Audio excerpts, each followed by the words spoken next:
My name is Ethan, and for 28 years, the sea has been my only constant companion.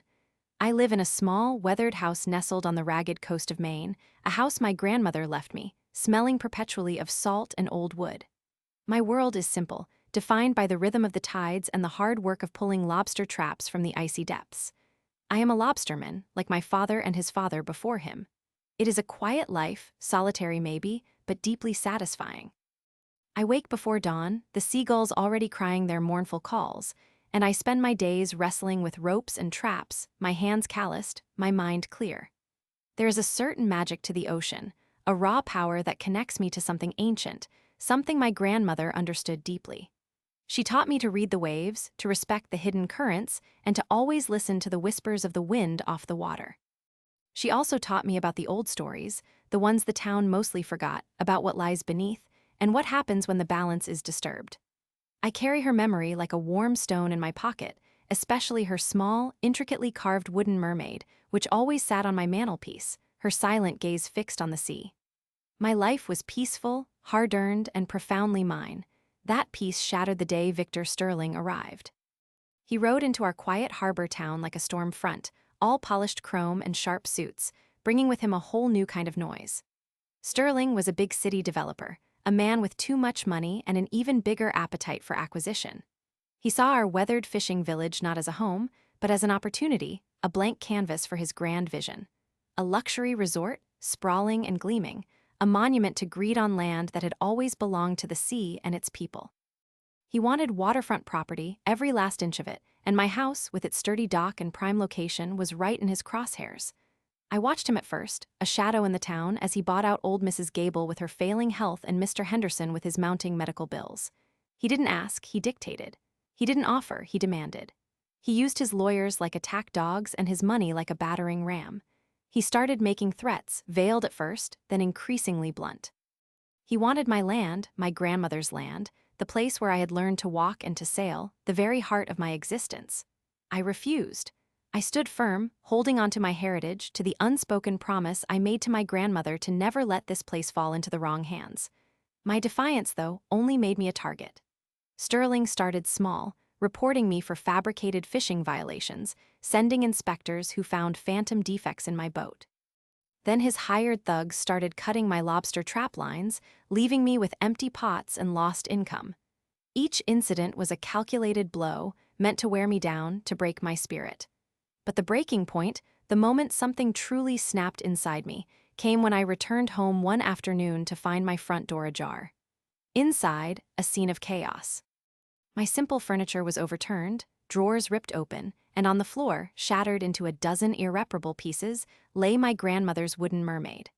Her vacant eyes stared up at me from the splinters, and in that moment, all the peace, all the quiet resilience within me, turned into something cold and hard and unforgiving. The problem was no longer just about losing my home.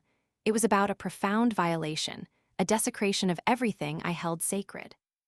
Victor Sterling had declared war, and I knew, with a certainty that chilled me to the bone, that this war would not end until one of us was utterly destroyed. I tried to fight him, I truly did. I went to the town council, but Sterling's money had bought silence and complicity. The mayor, usually a gruff but fair man, just shrugged, his eyes avoiding mine, mumbling about progress and unavoidable change. I sought legal advice, emptying my meager savings account to pay a city lawyer who came highly recommended. He listened patiently to my story, his expression growing grimmer with each detail of Sterling's tactics. He filed motions, sent letters, but every legal maneuver was met with a wall of well-funded counterarguments and bureaucratic delays. Sterling had an army of lawyers, men who saw laws as mere suggestions for the wealthy and loopholes as invitations. Each attempt I made to use the system against him only seemed to tighten his grip. The small skirmishes I won, like getting a temporary injunction against his construction crews from touching my property, were always overturned a week later, leaving me feeling more exhausted and defeated than before. My efforts to rally the other fishermen, to appeal to a collective sense of pride and community, were met with fear. Most of them had already sold, or were too terrified of Sterling's reprisals to speak out. I found myself increasingly isolated, a lone voice shouting into a hurricane. My initial anger began to curdle into a deep, consuming despair. I tried confronting Sterling face to face once, catching him inspecting a plot of land down the road. I told him he would never have my home, that he could not buy what was sacred. He just laughed, a short, humorless sound, and told me he had already begun the eviction process, that my time was running out. He said he would own my property and everything on it sooner than I thought. His words, delivered with such casual cruelty, felt like a physical blow. Then came the day the excavators rumbled down the dirt road leading to my property. They arrived with a sheriff's deputy, who presented me with a final, hastily processed eviction order, citing some obscure eminent domain clause that Sterling's lawyers had somehow manipulated into existence. Before I could even fully comprehend the injustice, the heavy machinery began its work. The giant claw of the excavator tore into my sturdy wooden dock, the planks groaning and splitting as if in agony. It was a sound that tore at my very soul, the sound of my livelihood, my connection to the sea, being systematically destroyed.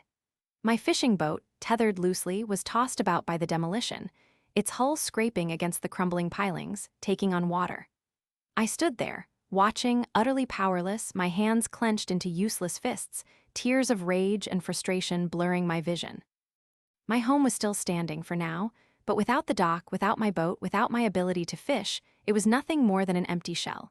I was effectively homeless, my life's work obliterated, my future stolen. I had gone as low as I could possibly go. The sea, my only solace, felt like a mocking presence, its waves crashing against the shore in what seemed like a furious, indifferent roar. I spent days in a stupor, the cold, salty air doing little to numb the ache in my chest. My grandmother's broken mermaid lay on the floor, still, a constant reminder of my failure, of the sacred trust I had let be violated. In my darkest hours, a memory surfaced, a half-forgotten conversation with my grandmother, years ago, when she spoke of desperate times and desperate measures. She had mentioned, almost in a whisper, an old tale, a way to call upon the older, darker powers of the sea. She spoke of the drowned man's bargain, a forgotten pact with the ancient depths for those who had lost everything, for those whose grief and anger were so profound they would risk their very soul for vengeance. She had always warned against it, her eyes serious, telling me that the sea always collects its due. And sometimes, the price was far greater than what was repaid. But now, with nothing left to lose, with Sterling's grand resort already taking shape on the horizon like a festering sore on the land, the idea didn't scare me. It beckoned. A cold, hungry resolve began to replace the despair. I would make my final attempt, not with lawyers or pleas, but with something far older, far more dangerous, something that would make Victor Sterling pay not just with his ill-gotten gains, but with something far, far more valuable. The storm came on the night I chose, a tempest unlike any I had seen in years, as if the sea itself was answering my call. The wind howled like a banshee, tearing at the shutters, and rain lashed against the windows in blinding sheets. The waves, monstrous and angry, crashed against the shore, shaking the very foundations of my small house. I went down to the battered remains of my dock, the wind nearly tearing me from my feet. The air was thick with salt and the ozone smell of lightning. In my hand, I clutched the broken pieces of my grandmother's wooden mermaid, the splinters digging into my palm, a faint trail of blood mixing with the rainwater. I had scoured her old journals, deciphered her cryptic notes, pieced together the fragments of the drowned man's bargain. It was a ritual of blood and sacrifice, an appeal to the things that stir in the deepest, darkest trenches of the ocean, things that hold ancient grudges. I sliced my palm with a rusted fishing knife, the pain sharp and clean, a stark contrast to the dull ache in my heart. My blood, dark and warm, dripped onto the broken wood, then into the churning, hungry water below. I chanted the words my grandmother had written, ancient, guttural sounds that felt alien on my tongue, but strangely familiar to the storm raging around me. I poured all my grief, all my rage, all my desperate desire for justice into those words, into the offering. I called upon the drowned man, upon the ancient powers of the sea, to reclaim what was stolen, to take vengeance on the man who dared to desecrate this sacred land. The sea responded with a terrifying roar, a sound that wasn't just thunder, but something deeper, something alive and enraged. The waves surged higher, smashing against the shore, and in the dark, chaotic waters I thought I saw shapes, immense and shadowy, coiling beneath the surface.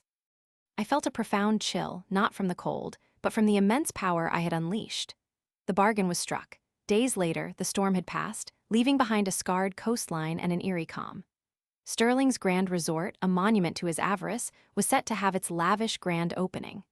Dignitaries from the city, investors in expensive suits, and socialites in glittering gowns flocked to the newly built complex, oblivious to the restless hum that still permeated the very air. I watched from the highest point of my property, a silent observer as the celebrations began. Then, the ground began to tremble, not with an earthquake, but with a deep, unsettling vibration that seemed to emanate directly from the sea. The calm waters began to churn, not in waves, but in strange, circular currents that pulled at the very earth. The foundations of Sterling's pristine, white buildings, built on stolen land, began to crack, thin fissures snaking up their walls like veins. A collective gasp rose from the revelers as the cracks widened, groaning sounds echoing across the water. Suddenly, with a deafening roar, parts of the resort began to slide, not just crumbling, but actively being dragged into the churning depths. The swimming pools overflowed, the immaculate lawns buckled, and entire wings of the main building twisted and tilted, succumbing to an invisible, immense force pulling them down. Panic erupted. Victor Sterling, trapped on a collapsing balcony overlooking the ocean he had tried to conquer, screamed, his face a mask of terror. He clutched at the railing, but the concrete beneath him gave way, dropping him, along with several of his closest associates, into the hungry maw of the sea. The water closed over them, not with a splash, but with a silent, hungry gulp. The revenge was complete. The sea had reclaimed what was stolen, and it had exacted its terrible price. But it was not a clean victory. The waters continued their relentless assault, parts of the coastline reshaping, parts of the town I had known disappearing under the rising, turbulent tides. Buildings not even connected to Sterling's resort crumbled, innocent homes swept away in the chaotic retribution.